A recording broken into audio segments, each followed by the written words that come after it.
अभिजित पाटील यांची महायुतीसाठी प्रचार यंत्रणा सज्ज। पंढरपूर तालुक्यातील श्री विठ्ठल सहकारी साखर कारखाना आणि त्यावर अवलंबून असणारा मोठा वर्ग आहे। ज्यांच्या ताब्यात हा साखर कारखाना असतो त्याच्या पाठीशी विठ्ठल परिवाराची ताकद असते। हा आजवरचा राजकीय इतिहास आहे। त्यामुळे चेअरमन अभिजित पाटील यांनी महायुतीच्या उमेदवारांना दिलेला पाठिंबा हा भाजपच्या दोन्ही उमेदवारांना हत्तीचे बळ देणारा ठरणार आहे। या पाठिंब्यामुळे ही निवडणूक एकतर्फी झाल्याचं वातावरण तयार झालंय। श्री विठ्ठल सहकारी साखर कारखान्यावर हजारो कुटुंबांचं जीवन अवलंबून आहे। याच साखर कारखान्याची विस्कटलेली घडी बसवण्याचं काम चेअरमन अभिजित पाटील यांनी केलंय।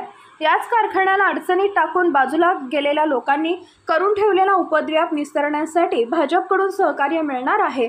त्यामुळे अभिजित पाटील यांनी भाजपच्या उमेदवारांना जाहीर पाठिंबा दिलाय। उपमुख्यमंत्री देवेंद्र फडणवीस यांच्या प्रचारासाठी नियोजित सभा होत्या। त्यावेळी येत्या 5 मे रोजी दुपारी 12 वाजता विठ्ठल सहकारी साखर कारखाना कार्यस्थळावर त्यांच्या उपस्थितीत सर्व सभासद आणि समर्थक कार्यकर्त्यांची मोठी जाहीर सभा करण्यात आली आहे। त्याच दिवशी प्रचाराची सांगता पूर्ण होत आहे। याच दिवशी स्वतः फडणवीस येणार असल्याने या सभेला फार मोठे महत्त्व येणार आहे। त्यामुळे ही शेवटची आणि विजयी सभाच ठरणार असल्याचं चेअरमन अभिजित पाटील यांनी सांगितलंय।